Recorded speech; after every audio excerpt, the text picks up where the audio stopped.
Hi, everyone, and welcome to Elegance Lab. In this video, I want to talk about some of the challenges I've had in becoming a creative doula, is what I'm calling it. The first challenge is actually keeping my own independent identity when I'm working with somebody else. I want to be really transparent about this, and I think that it can actually help people grasp whether they need a creative doula and think about how to engage with their own coach, therapist, or a creative person in their life if they are working on bringing something forth. Just like a child and a mother, they feel they actually are physically connected, but they are two independent beings. And there's a moment where they become two independent beings, but one cannot exist without the other initially, and it does take 9 months for them to move and work together. So I believe having a creative child or something that needs to or gets to birth forth from you feels like. I believe we all have creative things to birth forth on the earth, but there are those of us that have them at different times of life with different weights and capacities. And for myself, as someone initially getting involved with the creative ventures in people's lives, not yet having my own identity, I would naturally merge with the idea in front of me.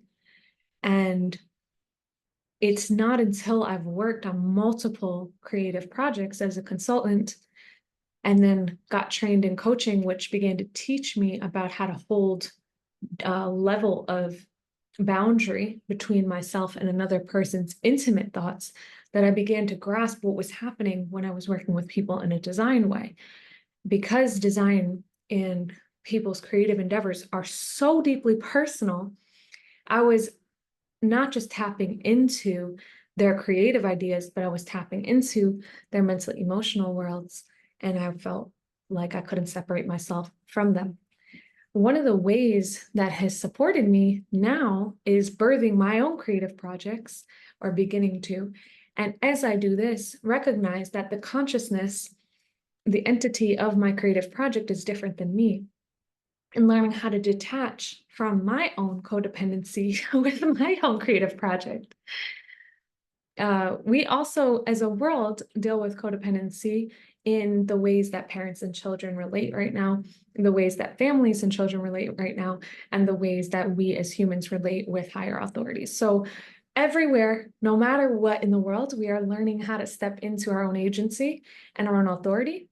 And when, just as you can see that you have your own attachment issues with your own parental figure or with your own ability to stand in your own authority in the face of other kinds of authority, so we have our own attachments to our own creative visions. We want to control them, we want to own them, and we also, of course, live in a world where there is such thing as, well, we live in a capitalist world where we think we own everything. But I would propose, if you are working on a deeply emotional creative project, that while there is going to be business needs to consider along the way, this thing is coming through you. It is not yours. You are the vessel, and it's also going to have a life beyond you. So that leads to the second thing, which is creating a level of detachment with the creative endeavor. So the first is a level of boundary between myself and the person I'm working with. And the second is helping support detachment from the work that is coming forth. And this is extremely challenging for most people because we feel so attached to the thing that we've been meditating on our whole life. We feel so emotional about it. We've actually been physically, psychologically, mentally, emotionally, energetically impacted by this thing. So there's a reason why we don't just want to let it go. We are influencing its raising up. And so we are not going to be uncaring in how it comes forth in the world. But just like having a real child, which I must acknowledge, I have not raised my own children, but I've been an older sister to 5 siblings and an aunt to 10. we do not get to control this independent intelligence's life. And our work also has its own intelligence. The third challenge is that most creative people in the world who are building a creative endeavor that is truly, this motion comes to mind, slicing through a level of operation and the way that things are being done, there isn't safe conditions for this project to exist yet. So there's even more need to hold on to the project or idea because the conditions don't exist for this thing yet. So for me, the next piece here that I'm working on as a creative doula is, excuse me,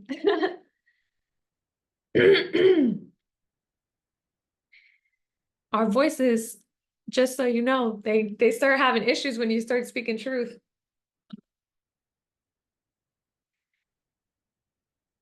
We have to be changing the conditions around us to feel safe to let go of this child, to feel safe to even birth this child.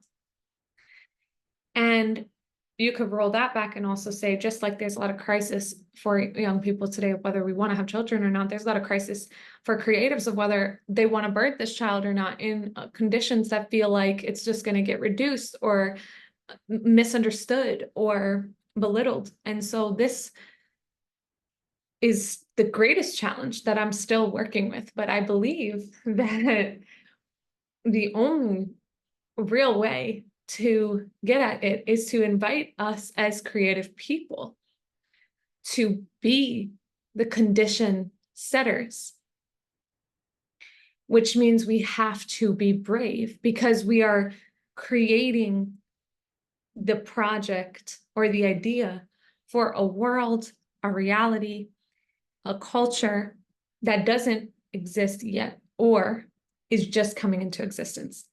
And we're birthing forth a creative child that we envision will thrive in that world.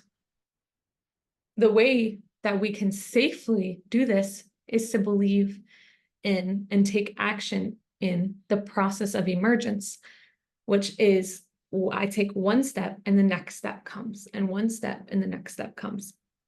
If you can hear the hesitancy in my voice as I record this, it's because this isn't easy to speak right now because I can't see it yet. And I've watched myself go through this in creating Liberatory Love, my relationship coaching, and in creating Thrive, my digital wellness coaching. I've watched how over months, something that was very hard for me to speak will become easy to speak, but it doesn't become easy to speak without me first stepping into it. Like, I'm not someone who stutters when I really feel convicted in what I'm saying, but it does come out in a stutter when it's the first time I'm speaking to something. And that's okay. I have to accept that that's okay because there's enough people in this world who are pregnant with creative ideas. And I'm also wanting to produce a culture where creativity is valued, which is an inherently political thing in a world that devalues creativity. And so there's going to be internalized shame around speaking out in a way that's different from the norm. And at the same time, if we don't do it, folks, who's going to do it?